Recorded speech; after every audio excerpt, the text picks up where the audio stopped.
Vamos orar, meus irmãos? Pai, nós queremos te agradecer pelo teu imenso amor em Jesus. Queremos te pedir que a tua graça e a tua misericórdia, Deus, estejam sobre nossas vidas. Nós colocamos os nossos corações à tua disposição e pedimos, Senhor, que o Senhor faça e transforme-nos, ó Deus. Em nome de Jesus, amém.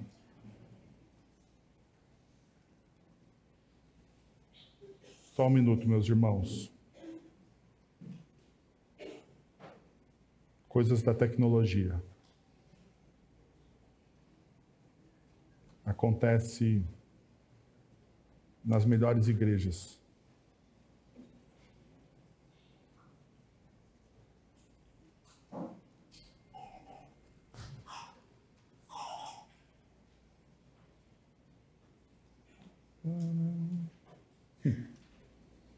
Vamos lá.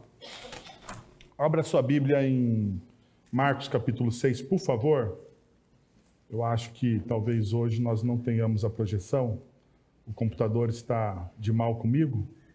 Talvez eu não tenha o cuidado dele durante a semana. Não, ele ouviu aqui as minhas preces e ele veio. Ele voltou. Voltou dos mortos. Louvado seja o Senhor. Abre em Marcos capítulo 6, vamos ler o texto. A partir do verso de número 30. Os apóstolos reuniram-se a Jesus e lhe relataram tudo o que tinha feito e ensinado. Havia muita gente indo e vindo, ao ponto de eles não terem tempo para comer. Jesus lhes disse: venham comigo para um lugar deserto e descansem um pouco. Então, eles se afastaram num barco para um lugar deserto. Mas muitos dos que o viram retirar-se, tendo-os reconhecido, correram a pé de todas as cidades e chegaram lá antes deles. Quando Jesus saiu do barco e viu uma grande multidão, teve compaixão deles, porque eram como ovelhas sem pastor. Então, começou a ensinar-lhes muitas coisas. Já era tarde, e por isso os seus discípulos aproximaram-se dele e disseram: este é um lugar deserto e já é tarde. Manda embora o povo para que possa ir aos campos e povoados vizinhos comprar algo para comer. Ele, porém, respondeu: dêem vocês algo de comer. Eles lhe disseram: isso exigiria 200 denários. Devemos gastar tanto dinheiro em pão e dar-lhes de comer? Perguntou ele: quantos pães vocês têm? Verifiquem. Quando ficaram sabendo, disseram: 5 pães e 2 peixes. Então Jesus ordenou que fizessem todo o povo assentar-se em grupos na grama verde. Assim, eles se assentaram em grupos de 100 e de 50, tomando os 5 pães, os 2 peixes, e olhando para o céu, deu graças e partiu os pães. Em seguida, entregou aos seus discípulos para que servissem ao povo e também dividiu 2 peixes entre todos eles. Todos comeram e ficaram satisfeitos, e os discípulos recolheram 12 cestos cheios de pedaços de pães e de peixe. Os que comeram foram 5.000 homens. Esse é talvez um dos textos mais lidos e pregados das Sagradas Escrituras, entre muitos, né? Nós temos talvez o Salmo 23, também um dos textos mais lidos e pregados das Sagradas Escrituras, e nós temos outros dentro do Evangelho. Por exemplo, o Sermão do Monte, um dos textos mais lidos e pregados das Sagradas Escrituras. Mas o texto de Marcos, capítulo 6, ele tem uma peculiaridade. Uma peculiaridade. E qual é essa? Ele é apresentado em todos os evangelhos. Em todos os 4 evangelhos. Tanto nos sinóticos, quanto no Evangelho de João. Esse relato, ele é apresentado ipsis literis, com algumas diferenças, com alguns detalhes. Por exemplo, no Evangelho de Mateus, né, nós temos alguns detalhes diferentes do Evangelho de Lucas. No entanto, isso tem a ver muito com quem escreveu e não com um fato. Por exemplo, nós sabemos que Marcos ele não é uma testemunha ocular dos fatos. Mateus, ele o é. Lucas, ele é um pesquisador, o apóstolo João também, testemunha ocular dos fatos. Mas uma das coisas mais impressionantes, assim como o relato da ressurreição de Jesus e da sua crucificação, esse é um dos únicos textos que apresentam nos 4 evangelhos. Então ele é um texto icônico. E eu não sei vocês, quando eu leio esse texto, uma das coisas que me vem ao coração é o tema limitações. Você já se sentiu limitado por algo? Impotente, incapaz? Você já se sentiu assim?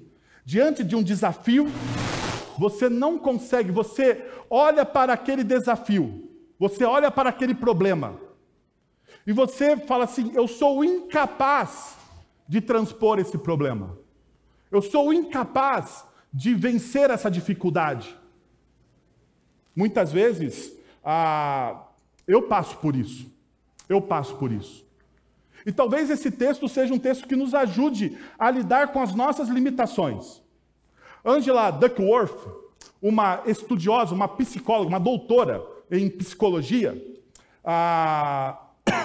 ela escreveu um livro há alguns anos atrás chamado Garra. E esse livro ele fala sobre como a determinação supera o talento.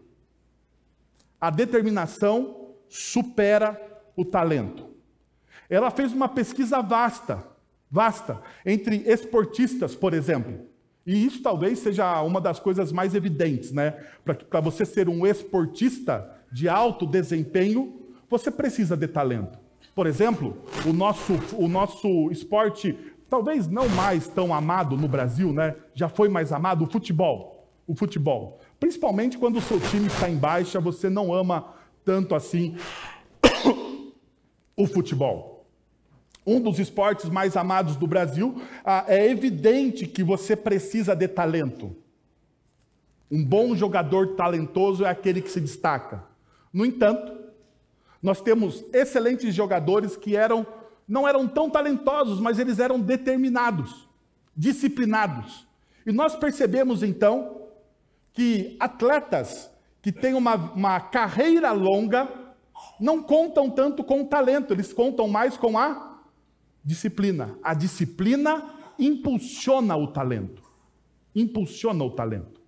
A disciplina faz com que muitas vezes nós possamos ultrapassar as nossas limitações. Veja o que Angela Duckworth fala num trecho do seu livro, no final do seu livro. Ele diz o seguinte: se não podemos ser Einstein, vale a pena estudar física?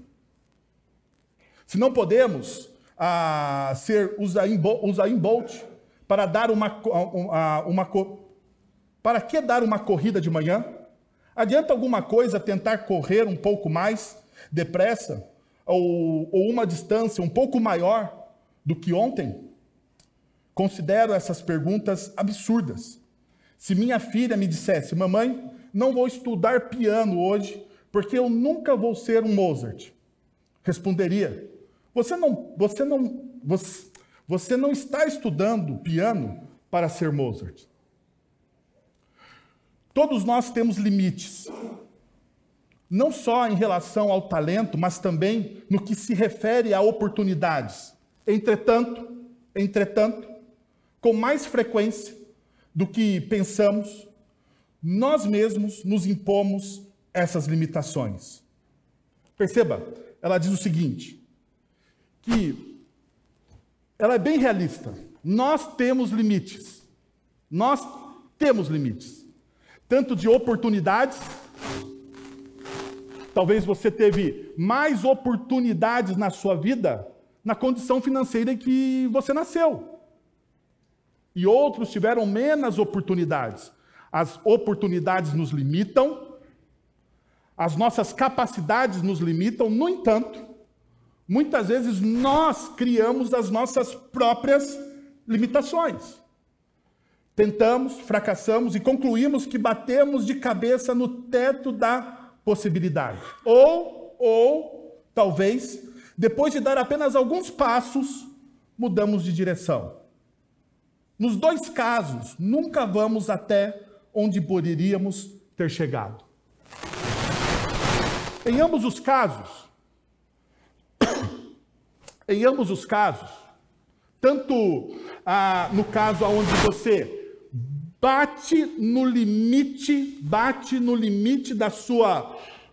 das possibilidades, quanto na desistência de direção, nos leva a uma conclusão. Nós não estamos dispostos a pagar o preço do limite. De ir até o fim. Ir até o fim lhe custa algo. Já parou para pensar nisso? Ir até o fim lhe custa algo. E nós estamos muito acostumados, nossa sociedade, não sei se você tem essa impressão, mas eu a tenho. A nossa sociedade hoje, por causa da tecnologia, das benéficas, né, que nós usufruímos, nós estamos um tanto quanto confortáveis.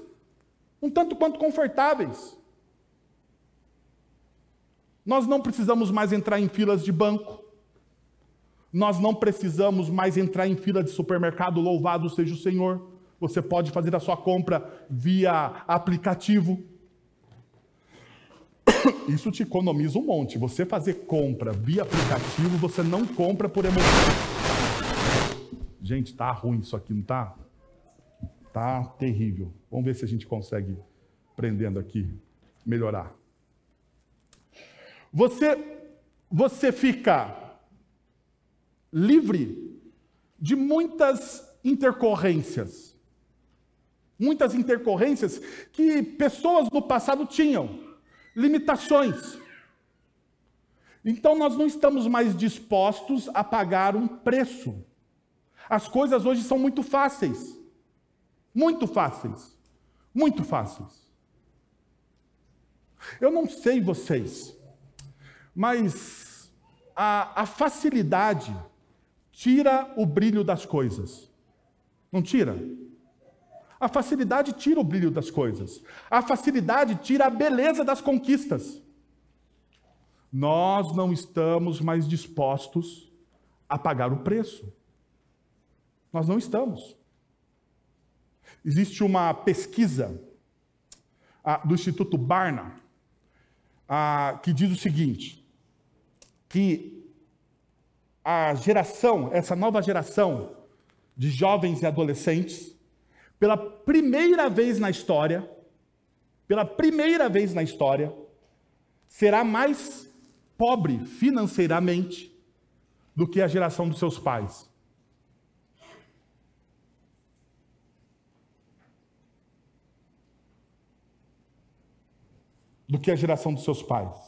A próxima geração, ou seja, a geração dos meus filhos, daqueles que são adolescentes hoje, será financeiramente mais pobre do que a geração dos seus pais. E a pergunta da pesquisa era: por quê? Se essa geração tem mais informação, tem mais conhecimento, maior tecnologia, por quê? Porque a facilidade lhe roubou a determinação. A facilidade lhe roubou a determinação. E isso influencia não somente na área financeira. Nós podemos ver hoje, na nossa sociedade, como os relacionamentos são líquidos, são voláteis. Eles não perduram. Há um tempo atrás, nós chamamos aqui o nosso presbítero Aro e a dona Leni para celebrar, para orar por eles. Agradecendo o quê? 50 anos. 50 anos de relacionamento. Isso é algo em extinção na nossa sociedade. É algo em extinção. E por quê?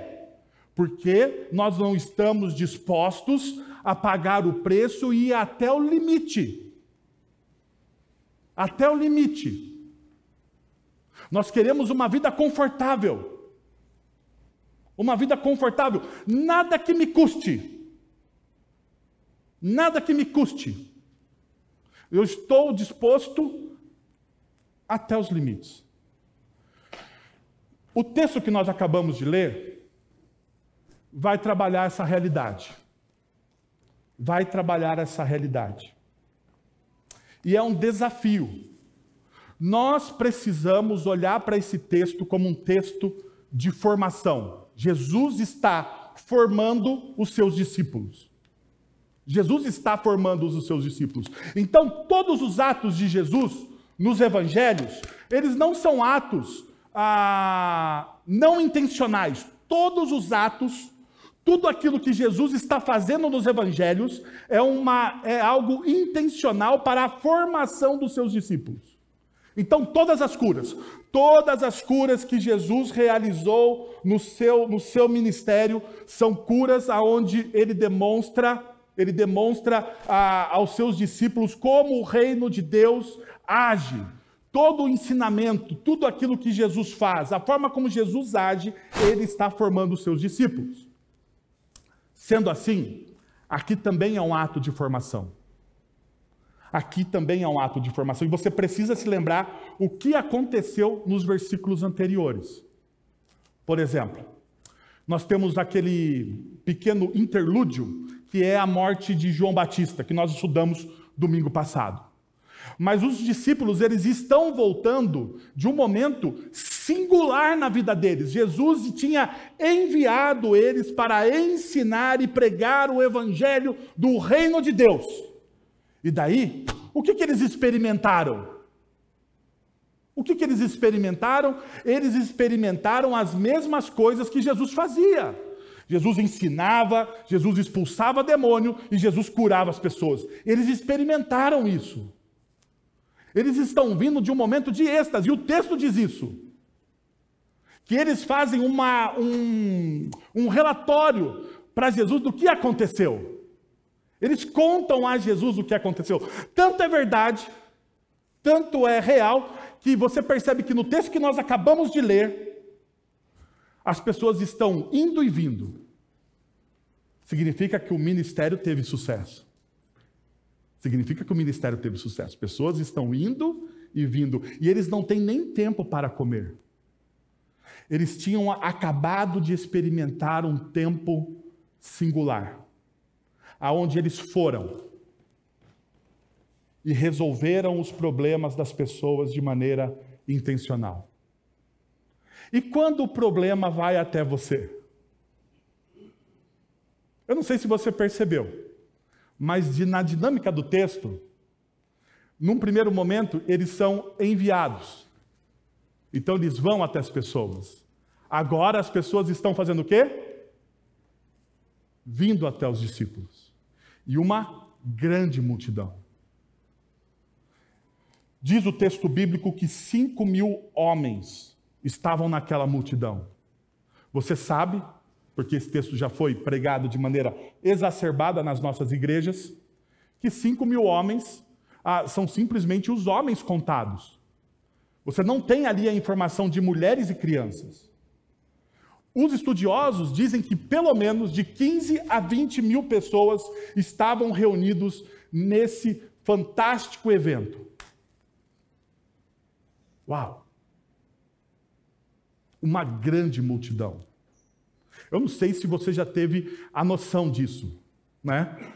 A gente muitas vezes não tem. A gente pensa que não parece tanta gente, mas é muita gente. Quando você vai num estádio de futebol e tem a oportunidade de entrar num gramado onde as pessoas estão torcendo, você sente 15, 5, 10 mil pessoas e você fala, uau! Então imagina 15 mil pessoas se reunindo. E como que eles lidam com isso, diante das suas limitações? Quais são os princípios e valores que esse texto nos mostra para que nós possamos também não fugir, mas sermos resilientes? Temos o caráter moldado, não no nosso caráter, Não nos nossos achismos, mas temos o nosso caráter moldado no caráter de Cristo Jesus. Quais são os princípios e valores que o texto nos mostra? Então, deixa eu mostrar, ou deixa eu indicar para vocês algum desses princípios. Primeiro princípio: apesar das nossas limitações, o trabalho e a vocação são fundamentais para a nossa missão. O descanso é uma imagem marcante da graça de Deus. Perceba como o nosso texto começa. Os apóstolos reuniram-se a Jesus e relataram tudo o que tinham feito e ensinado. Havia muita gente indo e vindo, ao ponto deles não terem tempo para comer. Jesus lhes disse: venham comigo para um lugar deserto e descansem um pouco. Então eles se afastaram em um barco para um lugar deserto. Perceba, primeiro, quando Jesus nos concede autoridade e capacitação, podemos antecipar as manifestações do reino de Deus em nossas ações. Veja, por que eles obtiveram sucesso?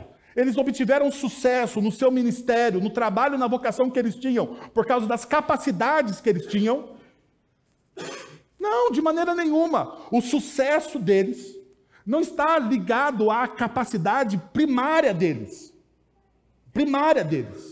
Está ligado ao envio de Jesus. Jesus nos capacita. Jesus deu autoridade àqueles homens para ensinar e para expulsar demônios e para curar. Então, o sucesso do ministério deles está ligado ao envio. Agora, veja vocês, como isso nos toca? Porque nós poderíamos falar isso para pastores e líderes, né? Pastores e líderes seria um bom texto para pregar numa conferência para pastores e líderes. Quando Jesus te envia, o seu ministério será bem sucedido. No entanto, somente eu e Guilherme, mais alguns outros aqui, vivem do ministério. E você que trabalha na sua empresa, e você que está na sua faculdade, você que desenvolve, ou você que cuida de uma casa dentro da economia do lar, como isso lhe toca? Nós precisamos nos lembrar de uma das doutrinas mais fundamentais da Reforma Protestante, que é o sacerdócio universal de todos os santos. Todos nós somos enviados por Jesus nas mais diversas áreas do conhecimento e do fazer. Todos nós somos enviados por Jesus. Então, se você é um professor universitário, se você é um professor de um colégio primário, se você é um comerciante, se você é um funcionário, deixa eu te dizer uma coisa: você, na perspectiva bíblica vocacional, você foi enviado. Você foi enviado. E por você ter sido enviado por Jesus, você é capacitado por Ele. Então, todas as vezes que você entra como médico no seu consultório, no seu escritório, no seu local de trabalho, no seu local de estudo, todas as vezes que você entra ali, você, de certa forma, é alguém que representa o reino de Deus. Como aqueles apóstolos. Porque, veja, a palavra apóstolos, ela não é uma palavra traduzida. Ok? Então, eu definitivamente não vejo a ideia de apóstolos como um colégio apostólico, ou como alguém especial, como no Brasil hoje tem, né? Tem o apóstolo, o pai apóstolo, o arcanjo, o semideus. Não. Isso aí são todas designações humanas e talvez eu diria que quase beirando a heresia. Apóstolo significa os enviados. O apóstolo é aquele que é enviado. O apóstolo é aquele que é comissionado. O apóstolo não é um título. Não é um título que você ostenta, que você dá uma carteirada, bate na mesa e diz: eu sou um apóstolo. Não! Um apóstolo é uma pessoa que foi enviada, que foi comissionada. E nesse sentido, todos nós aqui somos apóstolos. Olha que maravilha. Nesse sentido, todos nós fomos, de alguma forma, comissionados no lugar aonde nós estamos inseridos.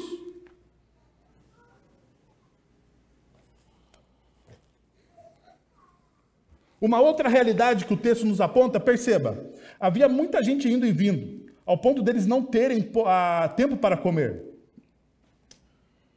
O ensino e a vivência do Evangelho são os catalisadores do crescimento dos discípulos, promovendo o desenvolvimento natural e orgânico da comunidade.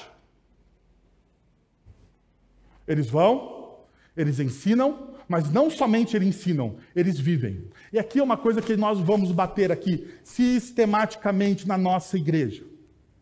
Sistematicamente na nossa comunidade, nós vamos mudar essa ênfase de que ensino é algo, como no Ocidente, né, na forma filosófica do Ocidente, o ensino é um depositário de informação. Então, o ensino, a gente acha que a gente abre o nosso cérebro e colocamos informações lá e nós nunca aplicamos essas informações. O grande do problema do ensino, que muitas vezes nós tratamos o ensino das Sagradas Escrituras como nós tratamos o ensino de física. Você pensa assim, eu nunca vou usar física na minha vida. Eu nunca vou usar física. Então é simplesmente um depositário de informação.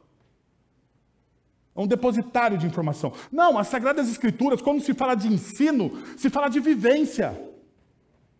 A sabedoria nas Sagradas Escrituras, ela é algo prático que você vive. Você precisa entender essa realidade. Aquilo que você aprende aqui, aquilo que você ouve na escola dominical, nos grupos pequenos, em todas as esferas de ensino que nós temos na nossa igreja, você precisa aplicar na sua vida. Você precisa aplicar na sua vida. E por que você precisa aplicar isso na sua vida? Para você se tornar uma pessoa madura em Cristo Jesus.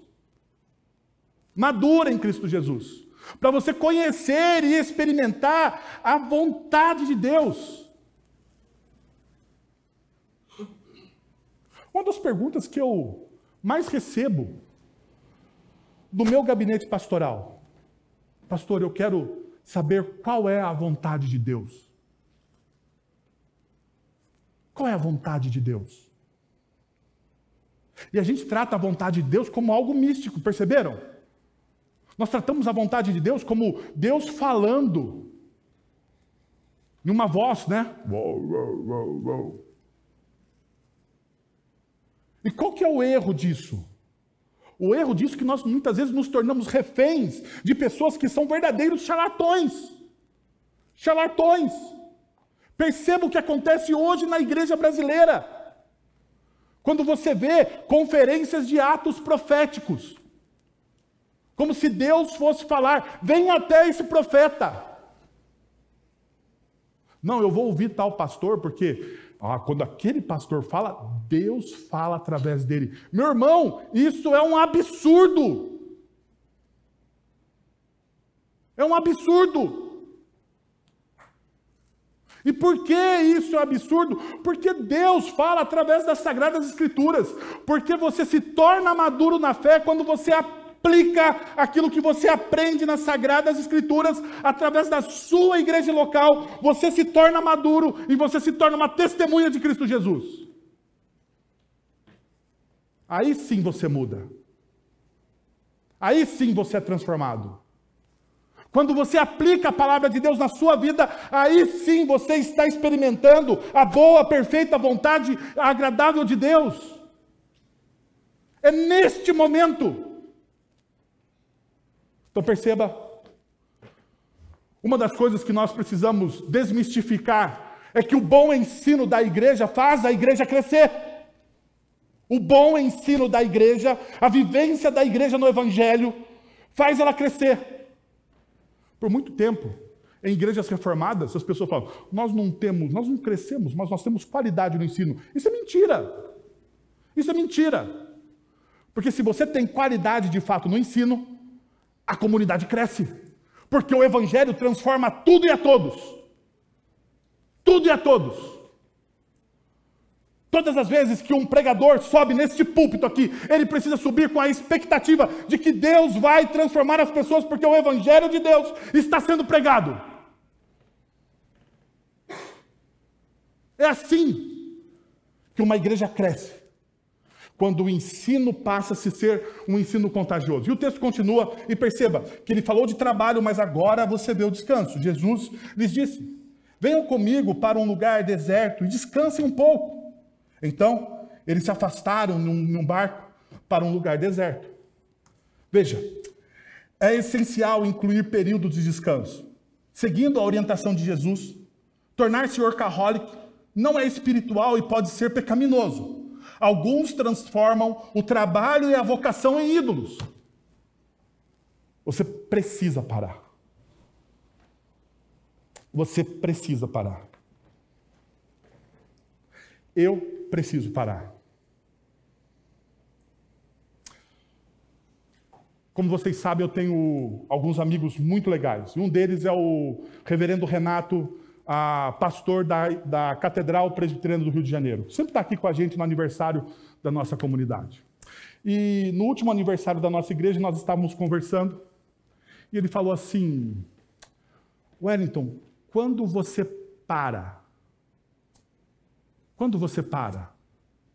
Porque ele percebeu, a nossa igreja, graça, pela bondade de Deus, pelo evangelho sendo pregado, a nossa igreja tem crescido. E uma das perguntas que ele fez para mim, ele olhou para mim, e eu contando do crescimento da igreja, ele parou e disse: Wellington, quando que você para? E naquele momento eu não tive resposta. Porque eu não estava parando. Ele olhou nos meus olhos e disse: você está pecando. Você está pecando. Você está transformando o seu ministério, o seu trabalho, a sua vocação em um ídolo. E por quê? Porque quando você para, quando você descansa, você está dizendo: nada, nem tudo depende de mim. Nem tudo depende de mim, eu sou dependente da graça de Deus. Enquanto eu não trabalho, existe um Deus que cuida de mim.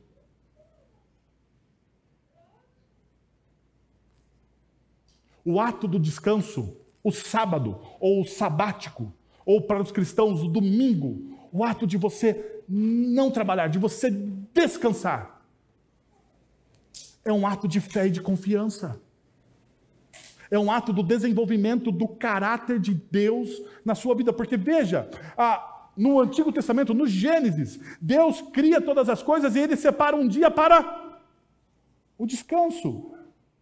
Mas porque Deus estava cansado? Óbvio que não, para nos ensinar. Para demonstrar que nós devemos parar, descansar e desfrutar da graça do descanso. Por isso que nos evangelhos, perceba, Jesus nos evangelhos vai dizer: vinde a mim todos os que estão cansados e sobrecarregados, porque eu vou dar o que para vocês? Eu vou dar o que para vocês? Descanso. Jesus, Ele é o nosso sábado. Jesus, Ele é o nosso descanso das nossas almas atribuladas, do nosso coração que se preocupa demais. Um dos ensinamentos mais profundos que existe no Sermão do Monte é aquele que diz: você não deve se preocupar com absolutamente nada. Porque quando você se preocupa com amanhã, você está pecando. Porque veja, não se preocupe com amanhã. Olhe para os lírios, olhe para as aves. Eles são criaturas de Deus. E Deus não sustenta os lírios, as aves. Deus não cuida. E por que você está tão preocupado assim? E por que o seu coração vive tão ansioso assim?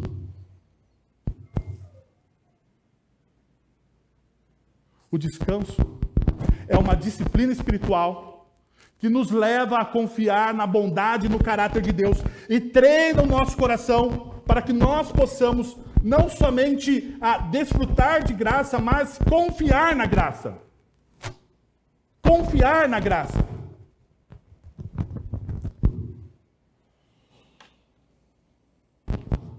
O repouso, então, torna-se eficaz ao combinar momentos de solidão e companhia. Perceba, o texto que Jesus nos mostra, ele nos leva a refletir sobre essa realidade. A realidade que você precisa de tempo só. Tempo só. Uma das coisas mais difíceis da nossa cultura. Uma das coisas mais difíceis da nossa cultura é ficar sozinho. Já perceberam? Já perceberam que a gente não consegue? Cadê? Tá ali, meu celular. Não vou porque estou sem o microfone sem fio, mas você, por causa do smartphone, você não consegue mais ficar sozinho.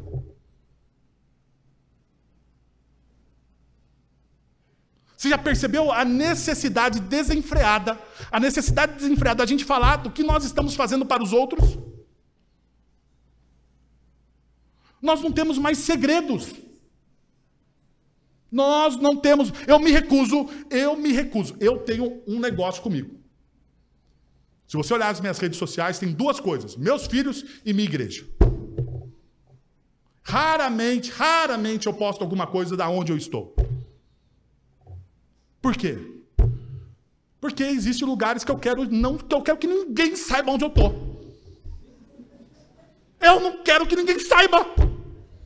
Estou lá com a minha família, com os meus filhos desfrutando, e eu não quero ninguém curtindo nada. Aquele momento é meu, e somente meu.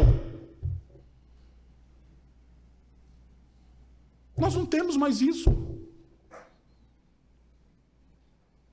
A publicidade excessiva da nossa vida leva a um cansaço, gente. Por que a nossa sociedade é uma sociedade do cansaço? Porque nós estamos excessivamente expostos, e excessivamente expostos para mostrar uma realidade que não é real. Vira e mexe, eu lido com essa realidade. Os casais postam lá na rede social: ai, o amor da minha vida. Mas vem aqui no gabinete e fala que está tudo ruim. Miserável, mentiroso.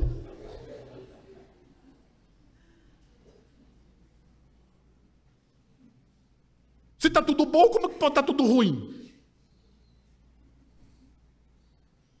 E a gente precisa entender essa realidade, essa necessidade de falar, mas de falar que você sempre está bem, você sempre está bem. O descanso nos leva a essa realidade de você ter momento só seu. O momento aonde, e perceba, no Sermão do Monte, Jesus trabalha essa realidade. Se você deseja orar ao seu Pai, você vai num quarto secreto. Em um lugar só seu. E ali você rasga e abre o seu coração para o Senhor, e ali o Senhor responde a você. Mas hoje a gente vai fazer devocional, o miserável posta na rede social. Que necessidade é essa? Que hedonismo é esse? Perceberam? Existe um hedonismo embutido na nossa vida e nós não conseguimos nos livrar dele.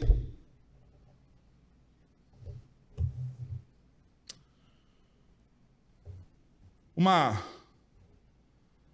segunda realidade que o texto me mostra é essa. Os discípulos, apesar das nossas limitações,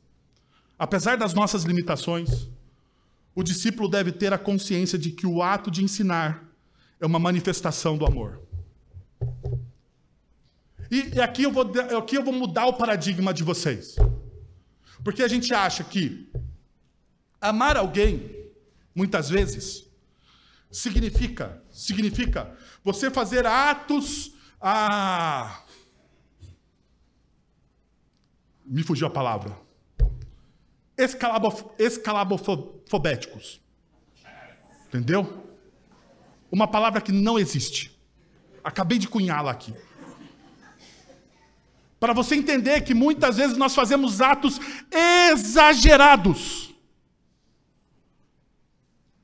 em nome de um amor que não é real. Perceba o que Jesus faz. Lembre-se, Jesus está formando o quê? Os seus discípulos. Perceba o que Jesus faz. Quando Jesus saiu do barco e viu uma grande multidão, ele teve o quê? Compaixão dela. Perceba essa realidade. Jesus, ele teve compaixão daquela multidão. E veja como que essa compaixão tem a ver com os afetos, com as entranhas de Jesus. Essa palavra relaciona-se com as entranhas, sugerindo uma resposta emocional intensa, especialmente em situações de compaixão, misericórdia e simpatia, indicando uma profunda conexão emocional e uma pronta resposta diante das necessidades alheias. Jesus, ele olhou aquela multidão, e ele teve compaixão daquela multidão. As entranhas de Jesus se contorceram.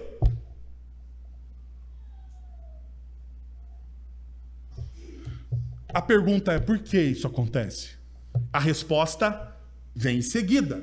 Porque eram como ovelhas sem o quê? Sem pastor.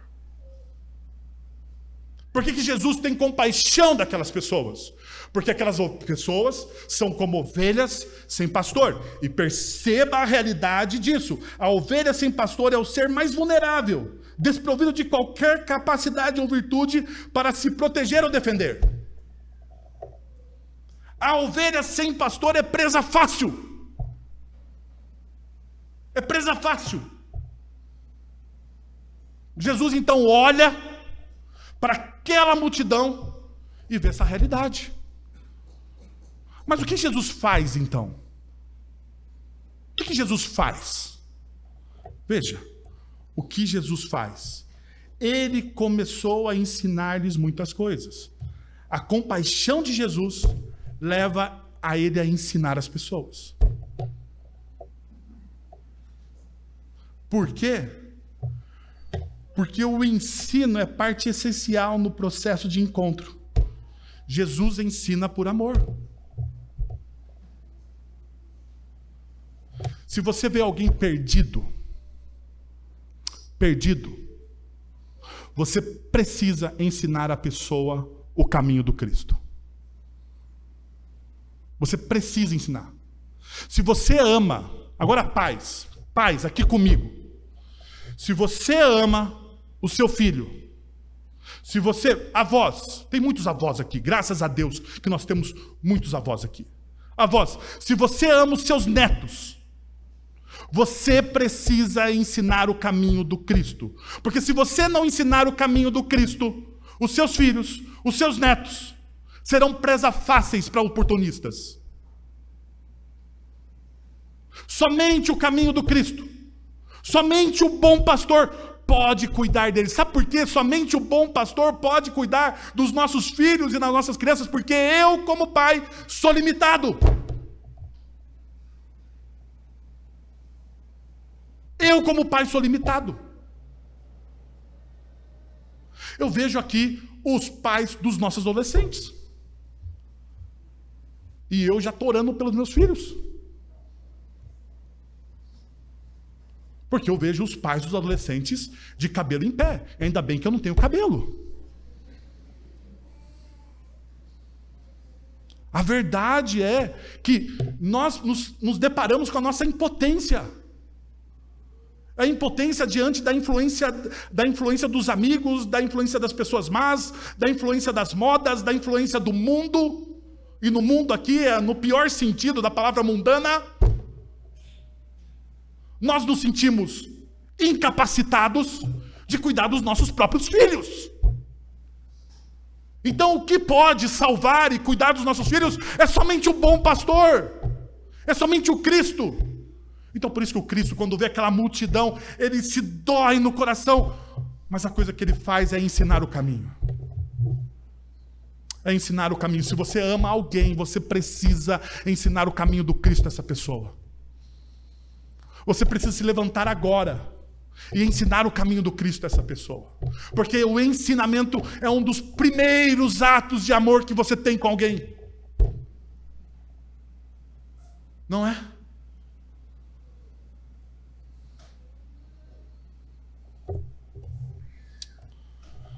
Terceiro, Apesar das suas limitações evidentes, agradeça pelo pouco, pois Deus é capaz de multiplicar. Apesar das suas limitações evidentes, agradeça pelo pouco, pois Deus é capaz de multiplicar. Perceba o verso de número 35. Veja, já era tarde e por isso os seus discípulos aproximaram-se dele e disseram: Jesus, está tarde. Este é um lugar deserto. E por ser tarde, manda essas pessoas embora, despece o povo, para que possa ir aos campos e aos povoados vizinhos comprar algo para comer. Comprar algo para comer. Jesus, está tarde. Uma outra realidade que o texto nos mostra é o verso seguinte, a parte B do verso 37. E eles disseram: isso exigiria 200 denários. Devemos gastar tanto dinheiro em pão e dar-lhes de comer? Duas realidades aqui antes da gente entrar no recheio do texto. Perceba. Primeiro, nossa tendência natural é a individualização dos problemas. Cada um deve resolver suas próprias necessidades. Estamos dispostos a ir até certo ponto, desde que não ultrapasse a nossa zona de conforto. Os discípulos veem um enorme problema. Jesus passou, talvez, a tarde ensinando aquelas pessoas. Já se chegava quase final da tarde, início da noite. Lugar ermo, deserto, porque eles estavam num lugar ermo e deserto. Jesus parece que não se importa com isso, e os discípulos então alertam Jesus: Jesus, é melhor, a gente tem um problema aqui que a gente não consegue resolver. Então vamos fazer o seguinte, Jesus, vamos individualizar os problemas. Ema, cada um com o seu problema. Cada um resolve a sua fome. Nós temos que resolver a nossa também, Jesus, porque afinal de contas nós estamos aqui em um lugar ermo, deserto. A padaria mais próxima de Jerusalém está a alguns minutos aqui. Não dá para ir buscar o pão. Estamos sem um camelo BMW aqui para buscar o pão. Não tem condições. Manda. Perceba, individualização do problema. Quantas vezes nós fazemos isso para não se envolver com os problemas dos outros? Quantas vezes dentro de um casamento nós não fazemos isso? Esse é um problema da minha esposa. Esse é um problema do meu marido. Deixa eu te dizer uma coisa, abençoado. Quando você casa com alguém, você se torna uma só carne. O que significa que você se tornou uma só carne? Vamos, eu te dou um ponto aí. Não vou falar que eu pago o almoço, porque vai que alguém responde certo. O que significa eu me tornei uma só carne com a pessoa com quem me casei? Significa que você não pode individualizar os problemas. Quando você tem filho, você não pode individualizar os problemas. E quando você está dentro de uma comunidade cristã, você não pode individualizar os problemas. Não pode, porque perceba a imagem bíblica que o apóstolo Paulo lança em 1 Coríntios a respeito da igreja. Nós somos o quê? Um corpo. Um corpo. E quando uma parte do corpo está doente, todo o corpo sofre. Todo o corpo sofre. Uma outra tendência é que tendemos a avaliar se vale a pena investir os nossos recursos tratando as pessoas como commodities em uma relação de custo-benefício. Perceba o que eles dizem. Isso exigiria 200 denários. Olha como a NVI traduz, que eu acho a melhor tradução, porque ele fala assim: devemos gastar tanto dinheiro com essas pessoas? Devemos investir nessas pessoas? Devemos.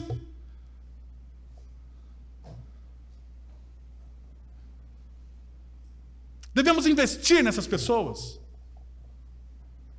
Porque, afinal de contas, Jesus, nós não sabemos aqui quem de fato é discípulo, quem veio aqui realmente interessado em se tornar um discípulo, se engajar.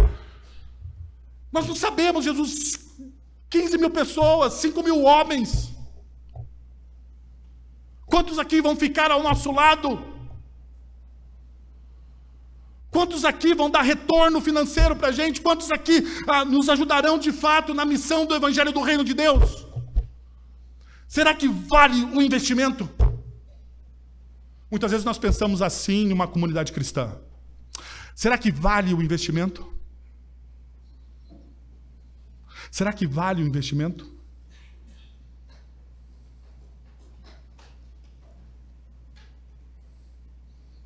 Um tempo atrás, eu vou contar os meus pecados aqui, porque é mais fácil falar dos meus do que falar dos outros. E quando a gente conta as nossas misérias, as pessoas se identificam e falam, tamo junto. Então, deixa eu te dizer uma coisa. Há um tempo atrás, chegou um rapaz aqui na igreja, que falou o seguinte, quero ser pastor. E eu falei, tamo junto. Não era o Guilherme não, tá bom? Só pra você não saber. Só para você saber. Estamos juntos, então. Vamos fazer o processo. E nós estabelecemos um processo. Estabelecemos um processo. E no meio do processo, a pessoa desistiu. Mas nós investimos nele. Pagamos um curso para ele. E eu fiquei muito bravo. Muito bravo. Eu fiquei bravo demais. Você não me imagina bravo, gente boa. Você não me imagina, mas eu fiquei muito bravo. Muito bravo. Daí um dos nossos abençoados presbíteros. Porque ele desistiu do processo aqui. Mudou de igreja. E continuou o processo lá. Porque era mais fácil lá. Quer dizer, a gente aqui aperta um pouco. E eu fiquei muito chateado. Daí um dos nossos presbíteros abençoados, diante da minha indignação, santa indignação, diria um pentecostal, uma profética indignação, eu olhei e falei, um dos nossos presbíteros olhou para mim e disse, pastor, nós investimos no reino. Nós plantamos, outro vai colher.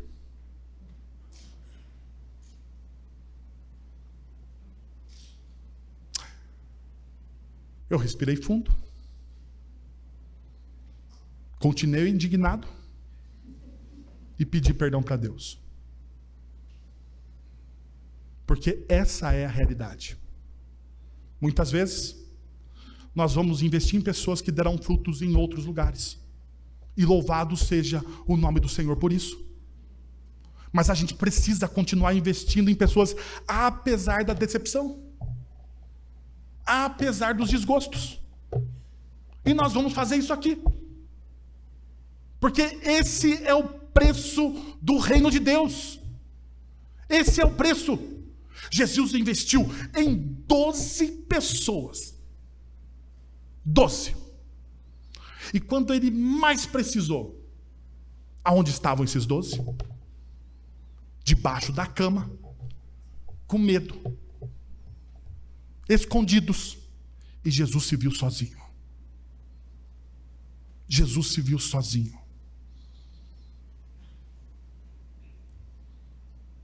É assim, gente, o reino de Deus a gente investe em pessoas.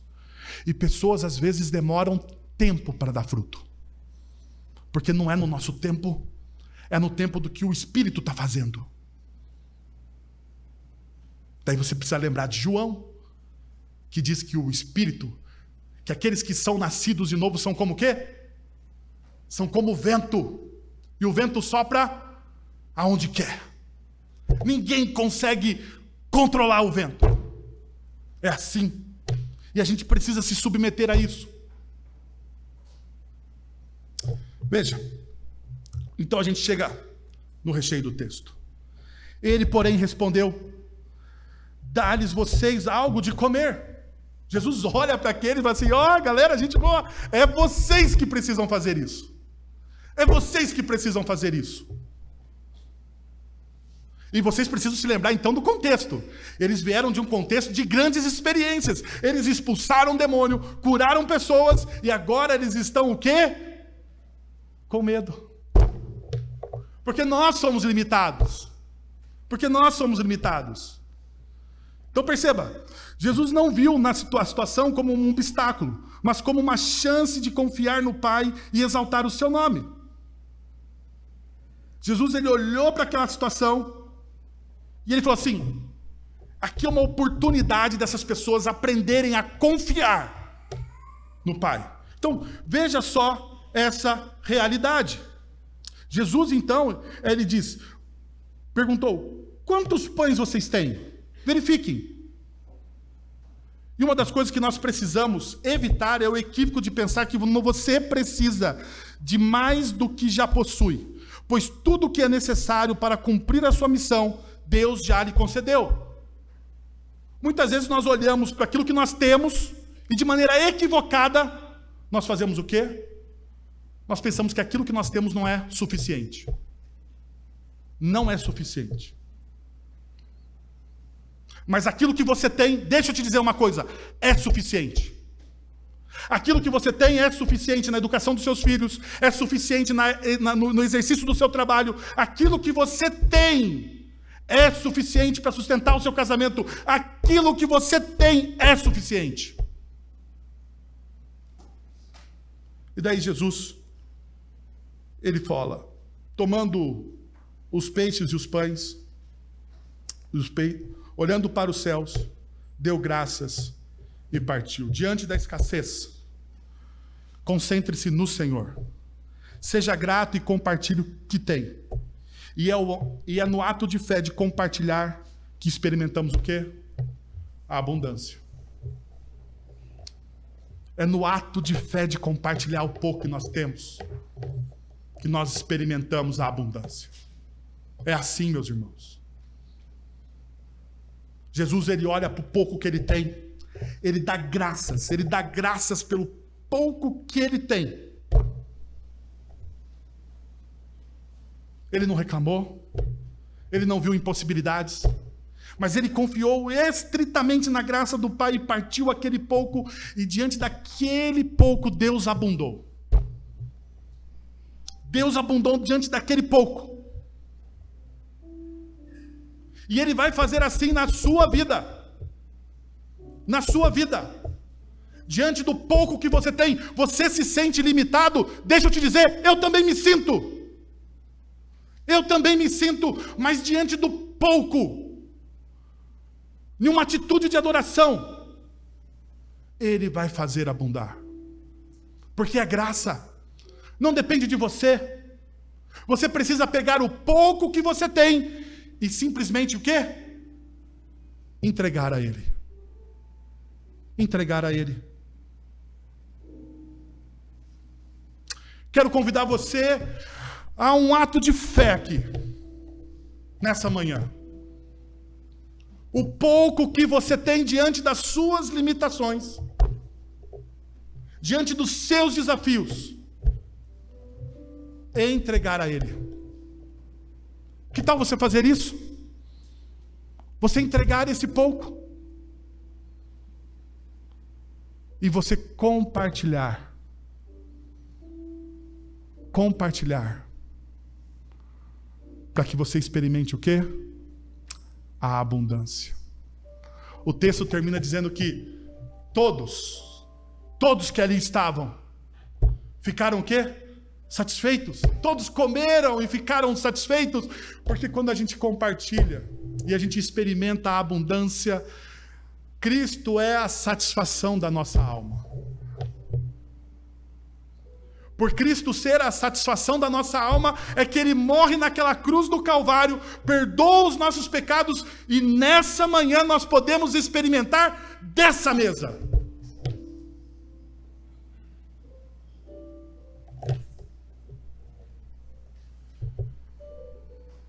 Se você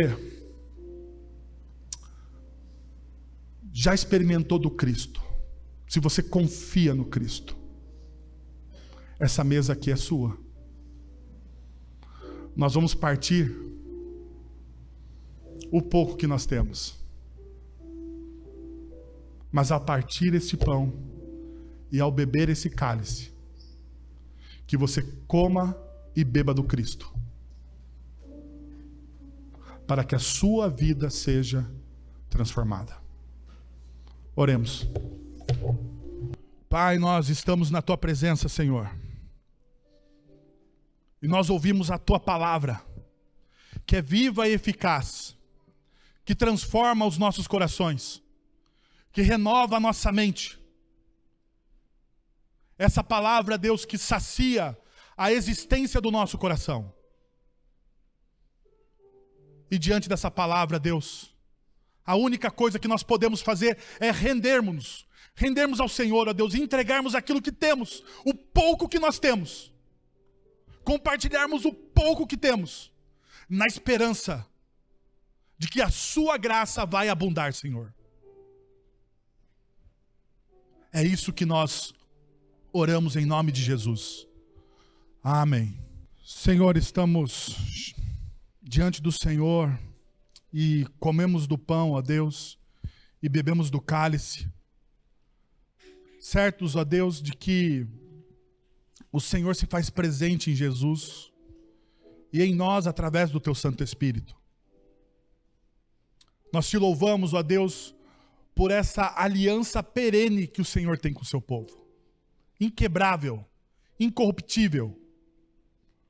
Nós te louvamos, ó Deus, pelo sacrifício de Jesus, que através dele nós possamos experimentar dia após dia do teu amor, da tua graça e da tua misericórdia.